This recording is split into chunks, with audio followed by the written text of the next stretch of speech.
Thank you very much. First, I have to thank Ivan for his excellent bridging to this session. So Ivan was telling, did you read the book Blackout about protection of the critical infrastructure? Because indeed, most infrastructure is designed to function and not on external threats.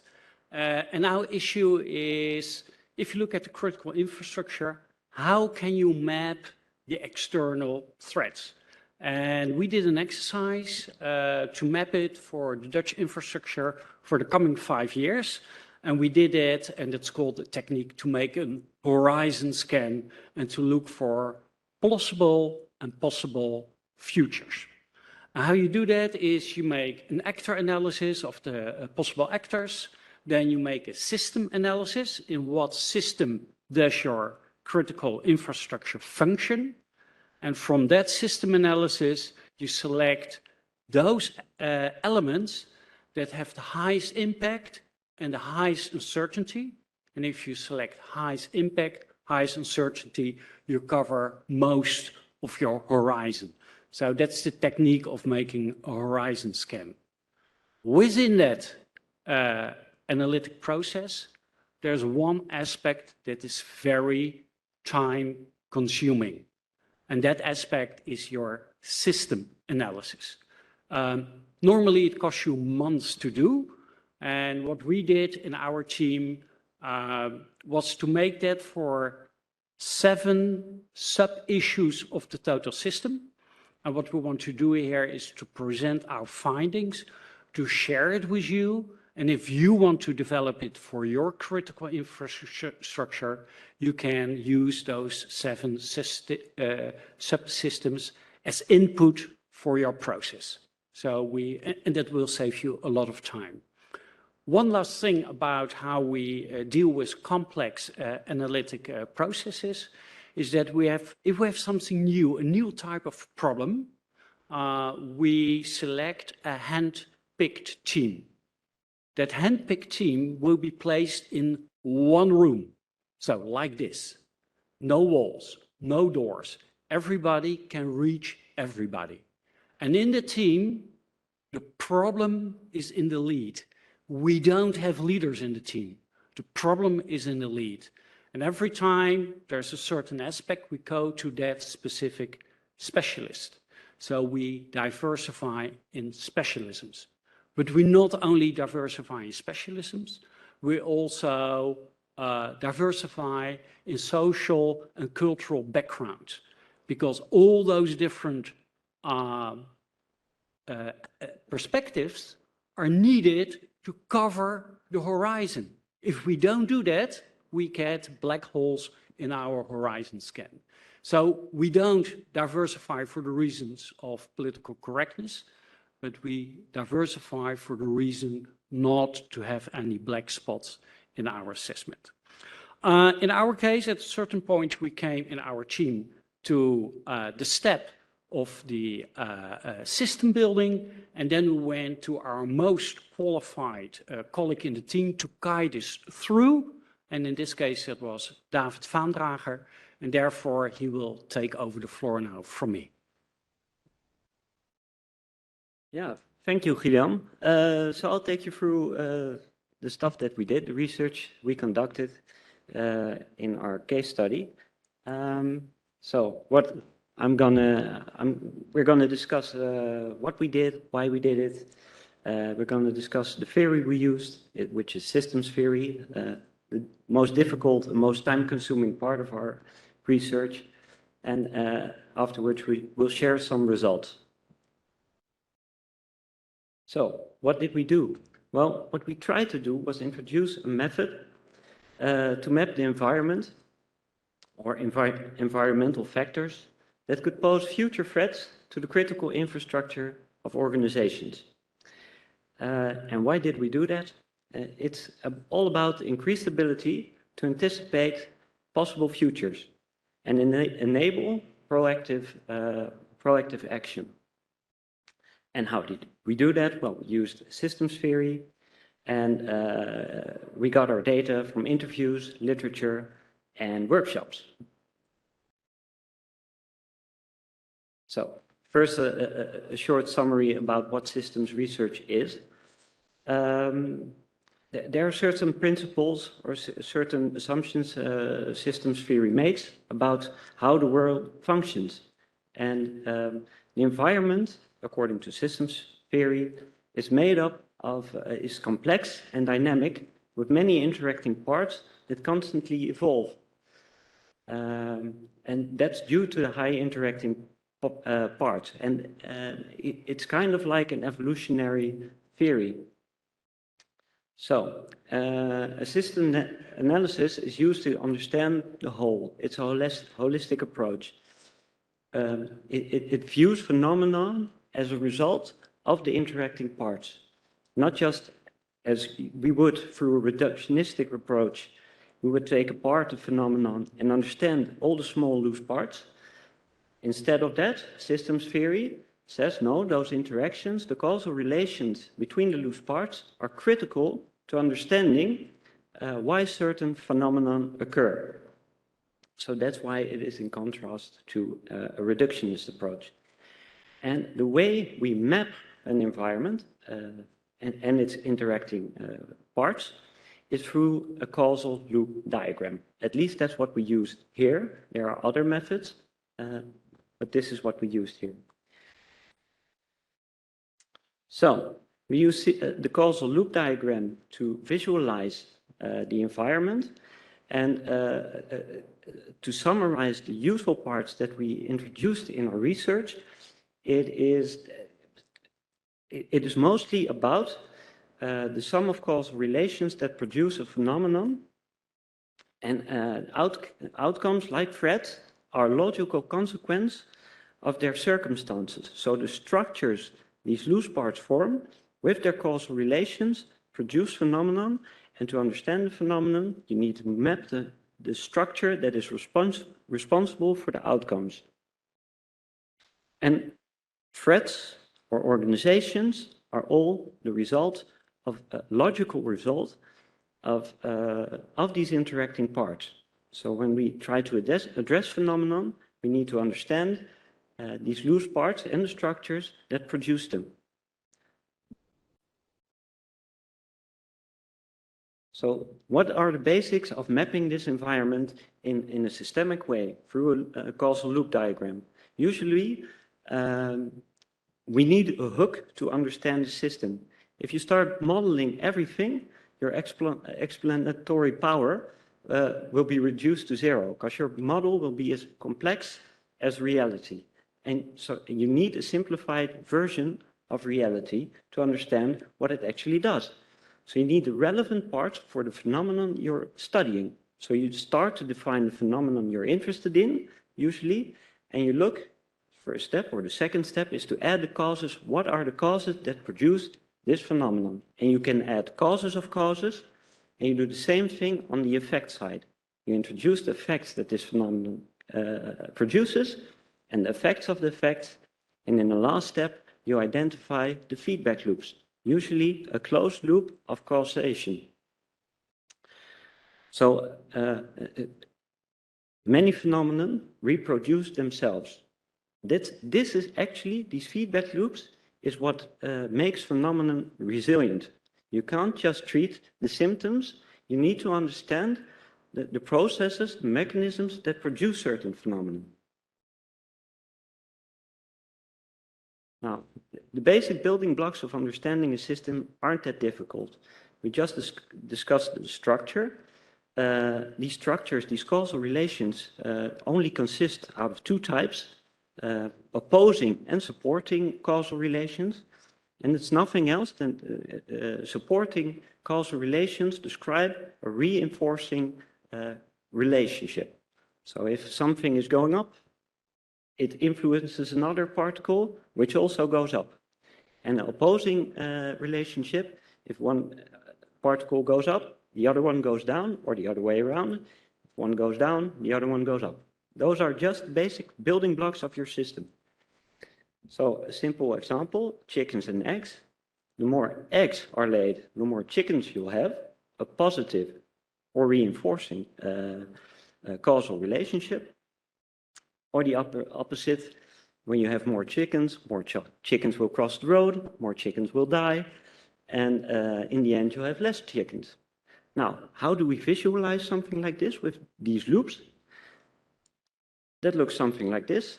On the left side, we see the reinforcing loops with the eggs and the chickens, and on the right side, you see the road crossings, which has a balancing influence on the amount of chickens.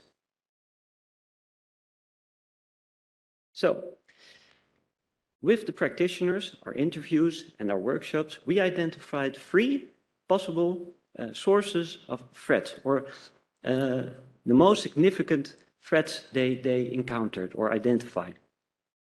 One was their own institutional inertia, usually due to politics or a narrative, a framework they had to work from. Also addressed by Teun, for example, yesterday in his presentation on the MIVD and the AVD. Interstate competition with Russia and China, and social divide, which was also addressed by a couple of colleagues of ours, mainly Laboutis and Sesnakas yesterday in their presentation, and it's about societal resilience, in our case, the resilience of households. So next we'll have a look at our systems we built to explain these phenomena, in the words of the practitioners, supported by literature findings we added. So this is our basic model. As I said in the beginning, you always need a hook when you start to build a system. So we started from a simplified model of a generic organization. In general, an organization on the right side has an administrative ability to act based on its assets, which need to be secured, and threats usually stem from 3 gates. And those 3 gates are human, cyber, and the physical gate. So that's the basic model. That's the hook we're going to use to identify the more complex models and how this internal structure interacts with its environment. Next slide. So here, my apologies for the spaghetti soup, but in the center you can still see the generic model of an organization. In this case, we added some features that belong to the internal structure of the case we were investigating. And to make it more clear where the loops are, an internal organization always has an influence on its environment, an impact. And the way they deal with their environment, or the way their policies impact their environment, always has a feedback loop. Because the environment changes, and the policy has an effect, and the change is input for new policies. So it's a closed loop again. In this case, we focus on the resilience of households, because many policies are aimed at keeping the resilience of households intact, either economically, socially, on the basis of health. And resilience of households is important because when it drops beneath a certain level, people are more inclined to participate in political activism or make their, they become vocal. So, next. Globalization is one of the drivers of these forces. Again, in the center, we see the generic model of an organization. On the bottom part, we see the resilience of households again. What does globalization do? This is very, very much simplified. One of the impacts it has on our society is on our labor market. Many of our laborers become part of our globalized labor market, and especially in our Western world, they have to compete with lower wage countries, which our highly educated class within our society is very well positioned within the international labor market, and they can profit from that position. But our less well educated people in our societies really experience the competitiveness of other countries. And that causes stress on the resilience of households eventually, and that creates a feedback loop. So that's the basic model we try to describe here. It leads to political activism, can cause extra pressure on the frigates and maybe the assets of an organization to function. To be frank, most of these organizations we're discussing here are public institutions. Interstate competition is another one. I used to refer to China and Russia, for example. One of the things we've seen happening, or we see happening, is that the hegemony of the US got challenged, and the US is very well positioned to keep the supranational institution in their place, to keep them legitimized for the rest of the world. And as soon as the power of the US starts to be challenged, in effect, also the position of these supranational structures, our international rule of law, gets challenged as well. And you see the forming of state-centric power blocks. And these state-centric power blocks create instability in our surrounding countries, which could create migrant flows, which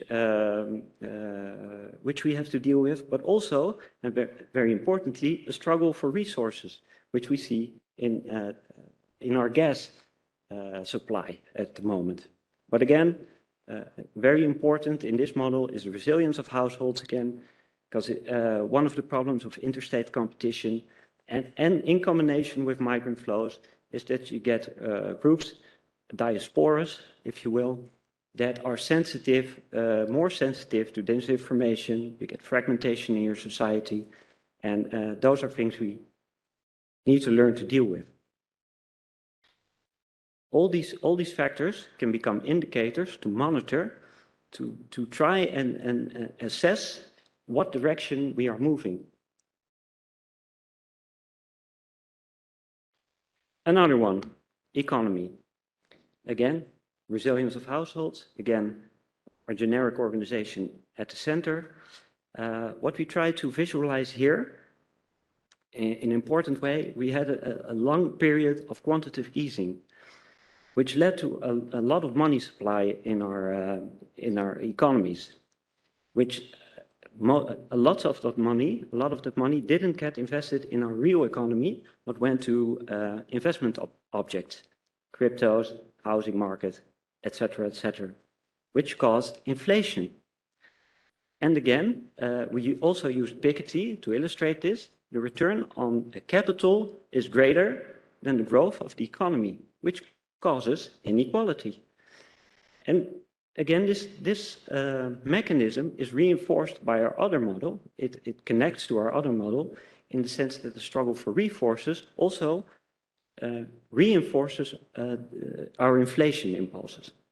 So that's an important factor in this model. Of course, there are other causal relations I can point out in this model, but I'll just talk about the key takeaways. Subversion is another model. It's mostly about criminal subversion and the existence of criminal networks, organized crime. Due to globalization, there has been an export of the neoliberal laws that define success, which reinforces venture capitalism, and venture capitalism has increased risk-taking, and risk-taking has decreased political integrity somewhat, and political integrity has an influence on trust in government, and as soon as that starts to drop, acceptance of authority goes down, and again, you have an ability of a public institution to maintain a norm becomes more difficult, and again, that in the end increases the pressure on your free gates. Trust in government is also an important factor here, which was referenced yesterday by Dr. Bersint. Okay, climate, this one, it looks more complicated than it actually is. It's nothing more than, I looked at the water cycle. The temperature rises have a particular big impact on the water cycle in different places, which really changes our climate. You have more evaporation, which means which has an impact on our water supply, but also on our agriculture. And this, in combination with a growing population, can cause certain problems in our food and water supply, and can also cause instability in surrounding countries, which can again cause migration flows.